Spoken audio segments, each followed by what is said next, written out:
Oi, gente! Mais um Artefato no ar e nele você vai conferir diversos trabalhos artísticos, além de assuntos ligados à cultura, comportamento e entretenimento.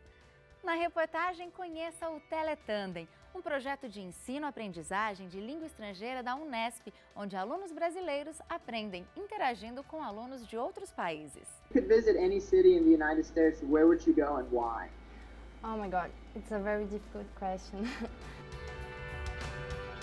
Quem vai entrar em cena é o escritor Ubiratã do Brasil. Pingos que caem tristes, sem tintas, trêbados, transparentes, escorrendo pelo guarda-sol. Na entrevista, teremos um bate-papo com a produtora cultural Liene Sadi sobre videoclipes nos espaços de arte. A própria discussão, assim, o que é arte, o que não é arte, também é muito complicada, muito delicada, né? E o Artefato continua mapeando os artistas visuais aqui de Bauru. Linkei essa ferramenta da arte educação com grafite. E o Vamos Viajar traz a experiência inspiradora de um francês que deixou a rotina dele para se aventurar mundo afora. O Artefato hoje começa em São José do Rio Preto, no Instituto de Biociências, Letras e Ciências Exatas da Unesp. Um dos campos onde é pesquisado e desenvolvido o projeto Teletandem, que busca o aprendizado de língua estrangeira de forma inovadora.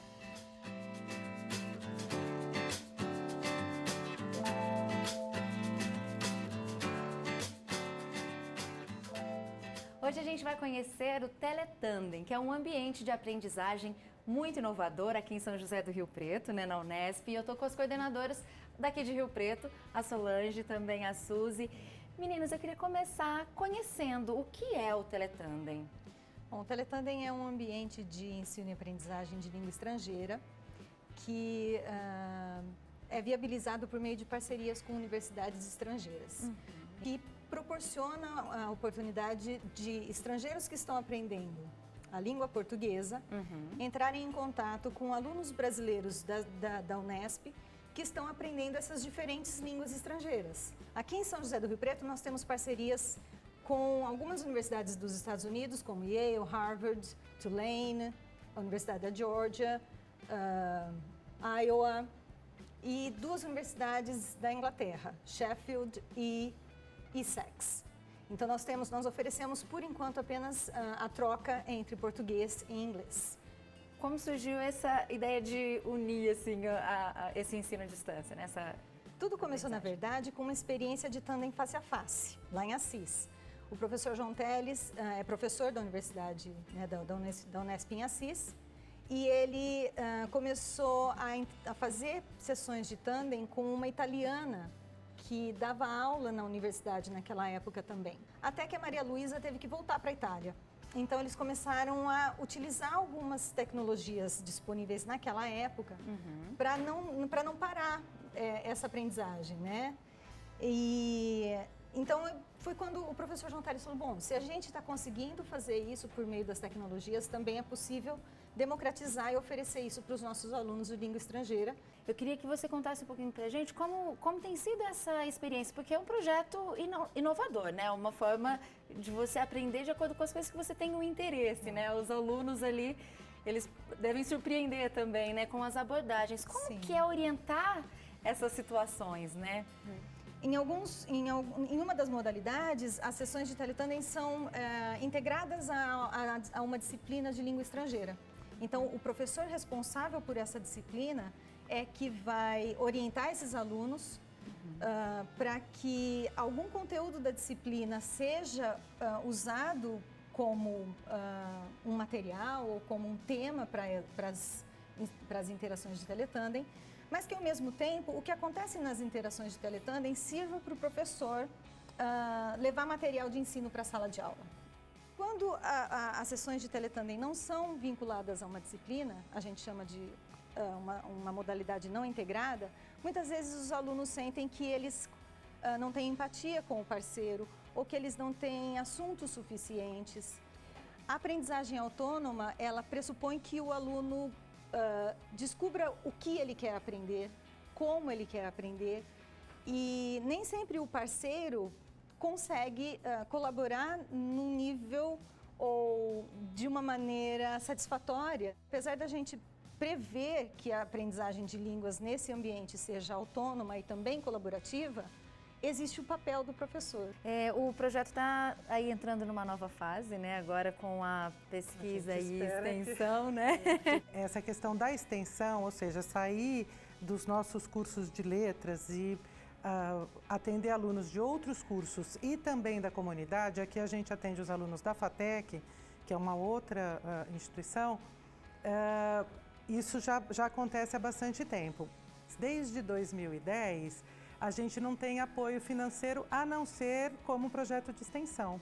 Então, esse novo projeto de pesquisa vai possibilitar que a gente faça uma reforma no laboratório em termos de máquinas, de equipamentos. Até para que acompanhe, né, as mudanças tecnológicas, né, o avanço tecnológico. Precisa, né? Exatamente. Bom, a minha experiência foi incrível, eu fiz inclusive um amigo da Yale. Foi super interessante porque eu tive consciência do meu processo de aprendizagem e das minhas necessidades dentro do projeto. Então eu pude pedir ajuda para ele na questão da escrita, que era o que eu mais tinha dificuldade. E o meu local de fala é o Teletandem Integrado, o curso de licenciatura em letras. Então eu, enquanto futura professora, posso também ter mais noção de correção da redação, posso ter noção do que ensinar para esse aluno, esse possível aluno, as questões do inglês, do português. Então, para mim, nesse sentido, foi interessante no sentido de futura professora. A possibilidade de você falar e trocar experiências e saber como é a vida do outro, pelo outro que vive ali e não por meio de um professor que vai falar assim, olha, na Inglaterra é assim, ou nos Estados Unidos é assim, ou na França é assim, ou na Itália é assim, é uma oportunidade única, né? Que eles não teriam se não fosse por meio do projeto. Eu acho que a gente percebe uma diferença, assim, principalmente na confiança que os alunos têm depois de um certo tempo para usar a língua, para falar a língua, para falar sobre a língua, sobre a cultura. Isso é bastante gratificante. É um projeto de ensino-aprendizagem, né, de aprendizagem, mas também é um projeto de pesquisa. Então, a gente tem um grupo de pesquisa que estuda a aprendizagem telecolaborativa, né, dentro da linguística aplicada. Então, acho que isso também é importante de enfatizar, porque são os pilares da universidade, né? A gente faz extensão, a gente faz ensino, a gente faz pesquisa. If you could visit any city in the United States, where would you go and why? Oh my God, it's a very difficult question.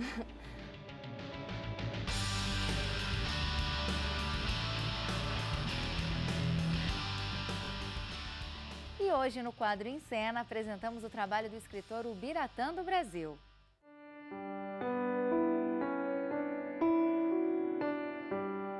Pô, a literatura, na verdade, é meu divã, né? Onde eu me amaldiçoo e onde eu me abençoo, né? E a literatura tem me levado para outros lugares, né? Tipo, não falo só cidades, mas ela me leva para outros âmbitos de existência. A tristeza é suja e encardida, mesmo em dias de chuva, dias sem capas, umbrelas quebradas, toldos ou sombrinhas, pingos que caem tristes, sem tintas, trêbados, transparentes, escorrendo pelo guarda-sol. Quantas gotas bebi em teus temporais de plutônio? Quantas vezes me vi em preto e branco, feito um Chaplin, dançando valsas mortas, boleros infelizes e tangos profanos. Só me resta eu, sozinho e mentecapto, energúmeno e circuncisfláutico, bailando melancólico, debaixo do dilúvio, no umbigo da nuvem, atrás de pássaros castanhos e estranhos guarda-chuvas perdidos. Nós vamos agora para um rápido intervalo e no próximo bloco você acompanha um bate-papo sobre o videoclipe nos espaços de arte. Vamos lembrar das transformações que o videoclipe sofreu com o passar do tempo e o reconhecimento dele como produto artístico. O intervalo é rapidinho, a gente já está voltando.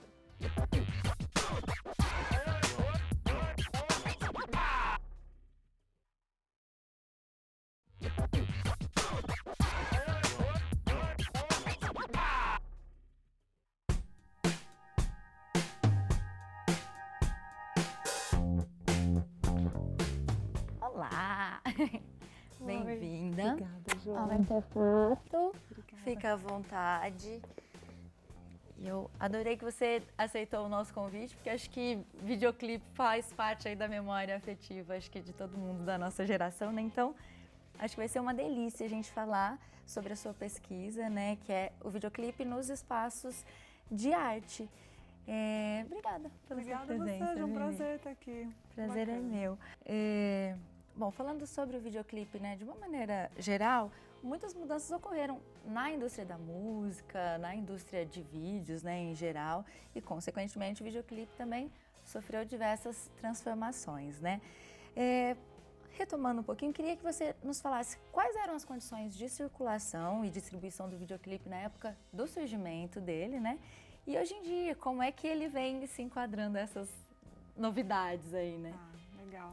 É um assunto fascinante mesmo, né? O videoclipe, ele mobiliza ali emoções de gerações, né? Sim. E é muito bacana porque ele começa ali, ele explode mesmo nos anos 80, né? Com a inauguração da MTV nos Estados Unidos em 81, aqui no Brasil em 91, né? Sim. Mas ele já tem indícios ali anteriores dos anos 70, David Bowie já vinha fazendo alguns clipes, a gente teve musicais dos Beatles, então há indícios anteriores que não eram exatamente a forma videoclipe, até meio controverso designar o que constitui ou não um videoclipe, mas nesse molde que a gente tem aí de indústria, de distribuição de gravadoras para lançar um álbum novo, vamos considerar ali o surgimento da MTV como um grande propulsor disso, né?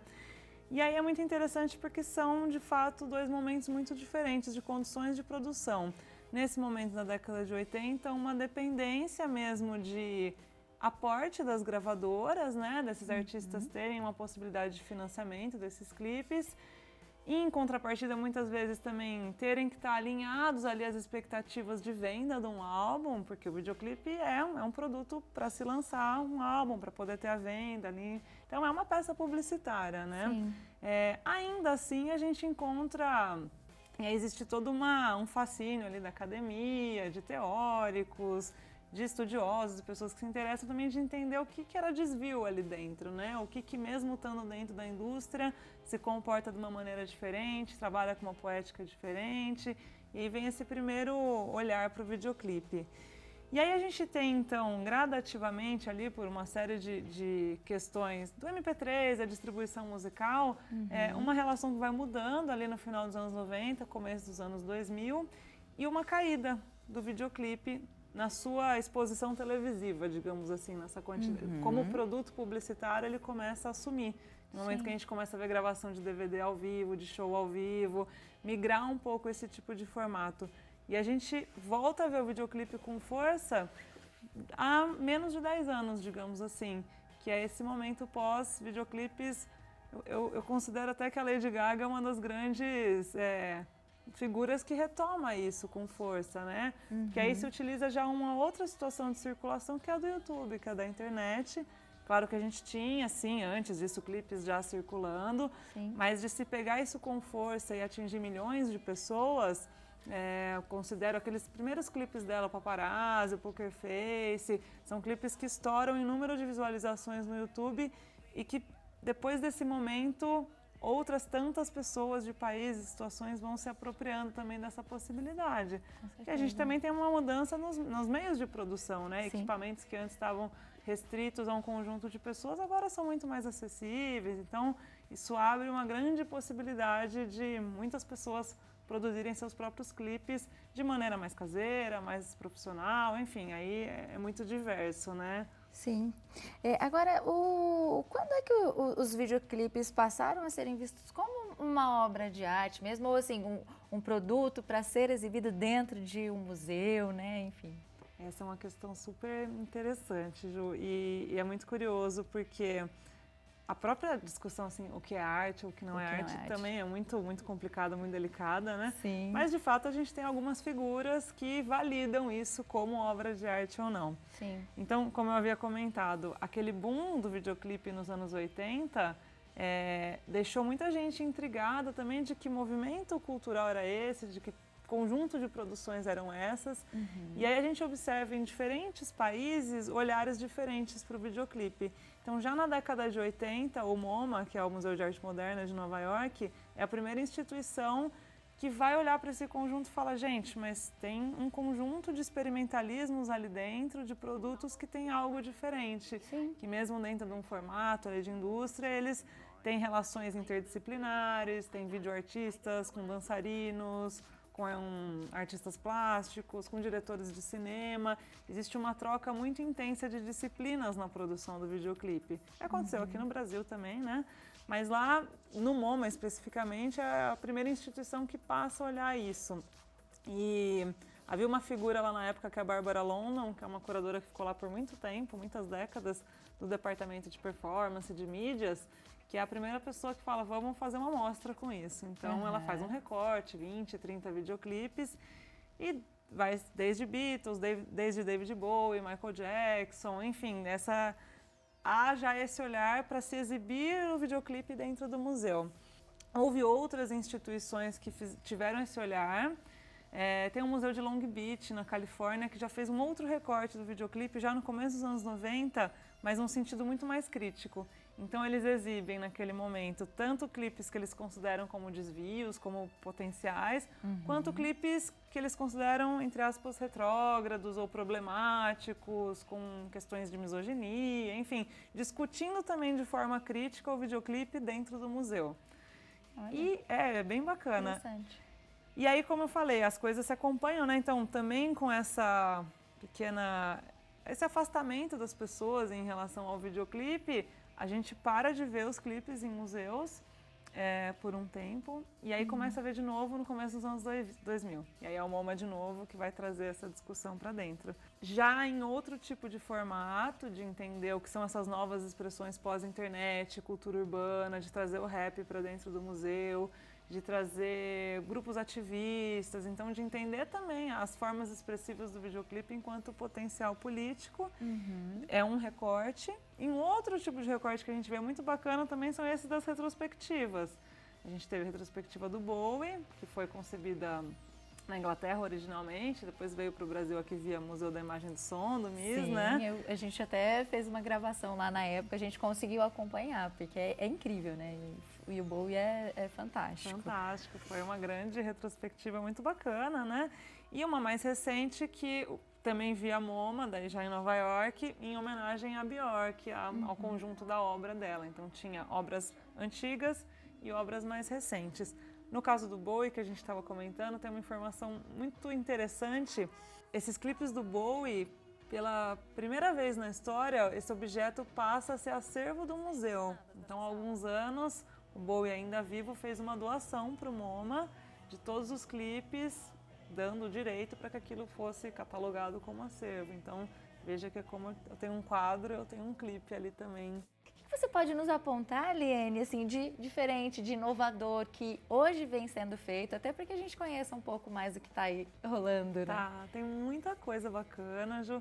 E eu acho legal porque já existe há algum tempo essa movimentação do interativo. Tem uma figura importantíssima que eu queria só mencionar, que é a Laurie Anderson, que é uma performer, videoartista, diretora, musicista, enfim, é uma figura muito importante ainda, mas já, especialmente nos anos 80, é a primeira pessoa que tem um clipe a ser exibido no museu. Então, o MoMA originalmente, antes de fazer aquela mostra com todos os outros clipes, fez uma outra mostra que estava lá o clipe dela, né? E eu acho que tem coisas interessantíssimas acontecendo. Eu estava vendo, ano passado, o Usher lançou um projeto interativo a partir da música Chains.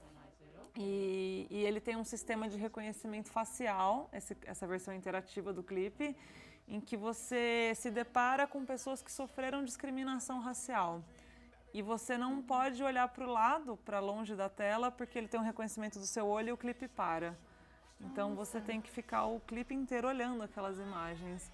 Então existe uma discussão ali com a letra da música, com o caráter, com o que ele está propondo ali de sensibilização com esse tema super importante. E utiliza a tecnologia para isso, né? Do reconhecimento facial. Outras coisas bacanas, me lembro também o Arcade Fire, uma banda que tem muitos experimentos com videoclipe interativo, é uma das primeiras bandas que começou a investir nisso.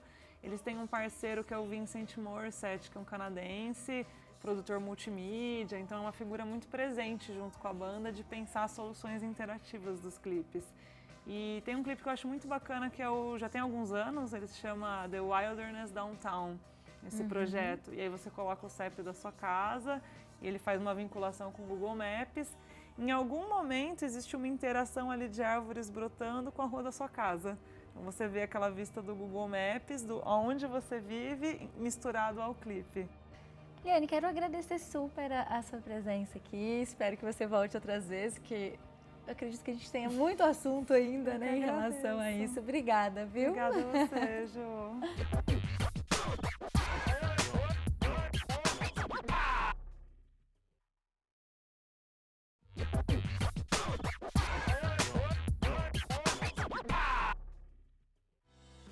E agora, vamos viajar? Conheça a história de um francês que deixou a rotina dele para se aventurar com o melhor amigo pela Austrália. Uma experiência que mudou a forma dele enxergar a vida.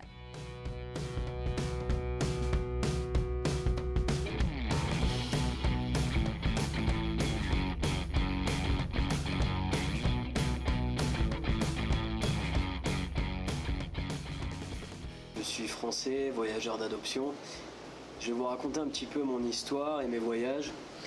Il y a 5 ans de ça, alors que j'avais une bonne situation en France, j'ai décidé de tout plaquer pour partir en Australie avec mon meilleur ami.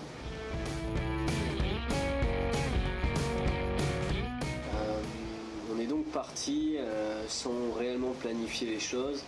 On est arrivé là-bas, on a acheté un van et on a commencé notre aventure.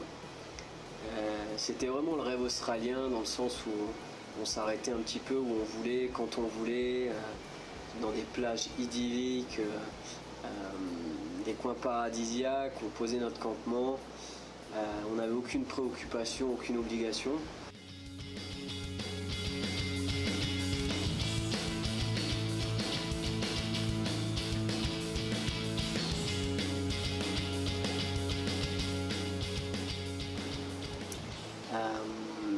On a vite compris qu'on pourrait difficilement voyager éternellement sans travailler. On s'est mis donc à la recherche d'un travail où on faisait les récoltes et les plantations d'ananas pendant 3 mois, ce qui nous a permis de faire pas mal de sous et ce qui nous a en plus laissé des souvenirs impérissables, vraiment des rigolades. C'est vraiment que des bons souvenirs qu'on a dans cette ferme. Ça nous a permis de continuer le voyage pendant un bon moment.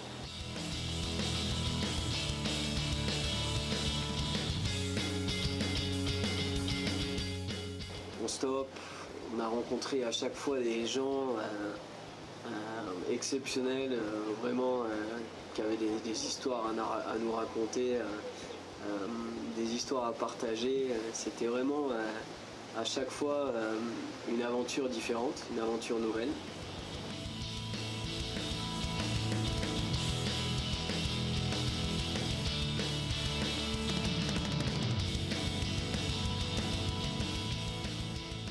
Ça, pour moi, ça apporte énormément. Je dis souvent qu'on gagne en maturité en voyage. Je dis souvent aussi qu'on apprend plus en voyage que dans n'importe quelle université.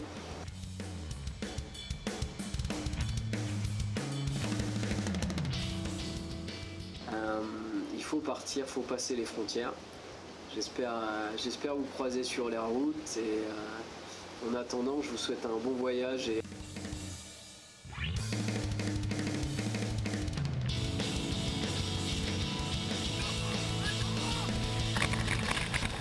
Para encerrarmos bem o programa, você vai conferir agora mais um episódio do Mapeando, quadro que é inspirado no projeto Mapas SP Artes Visuais da Unesp aqui de Bauru, onde você conhece um artista plástico, suas inspirações e processos.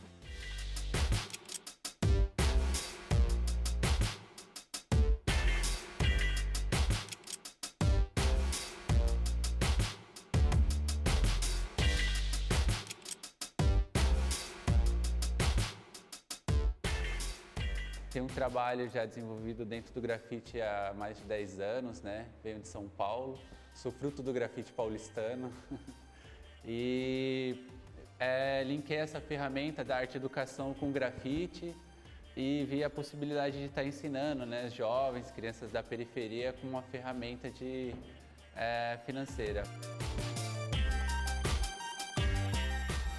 O meu interesse foi a partir dos 12 anos de idade, quando minha irmã me levou na Galeria do Rock, no centro de São Paulo. E aí eu vi uma revista de grafite chamada Grafite Fiz Ataque, que foi uma revista ao qual os gêmeos, os grafiteiros faziam, né, independente e tal. Registravam todos os grafites de São Paulo e tal.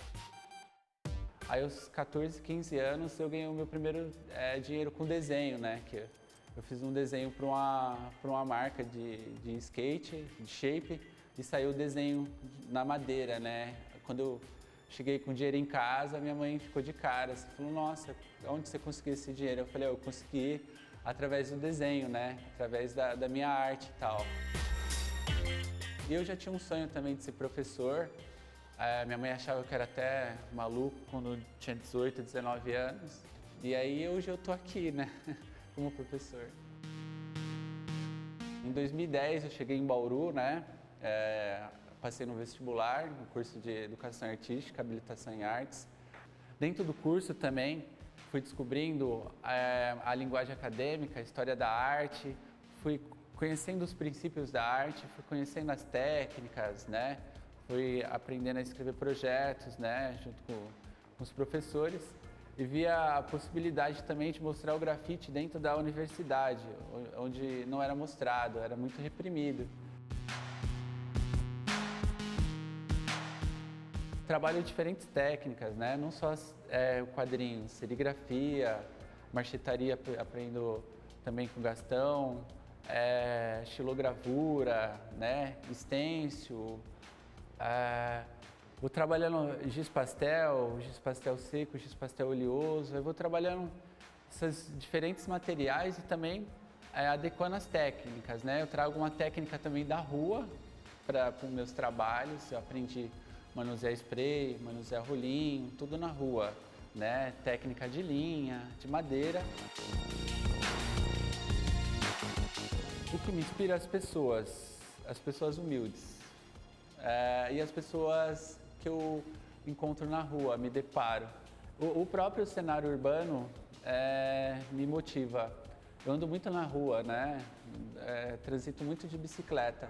Então tem pessoas que têm uma vestimenta colorida, tem uma indumentária, tem um gesto, né? Um modo de andar diferente, assim, sabe? Isso me chama atenção na cidade. Passa desapercebido dos olhos das pessoas, mas para mim é muito rico, né? Ainda é muito difícil as pessoas aprenderem a associar o valor à arte, né? Valorizar o artista. Eu até brinco, né? A gente deveria parar de valorizar artista morto, né? E valorizar os artistas vivos. Eu acho que a arte está precisando viver, né? Parar um pouco da natureza morta, assim. Muita natureza morta fica na morbidez, né? Eu acho que a gente tem que colocar cor e tal e levar vida para a cidade, né? A arte é isso. Eu acho que é contestadora, provocadora e muito mais. Esta edição do Artefato chega ao fim, mas semana que vem eu estou de volta. E não esqueça de curtir a nossa página no Facebook, o endereço é facebook.com/programa Artefato.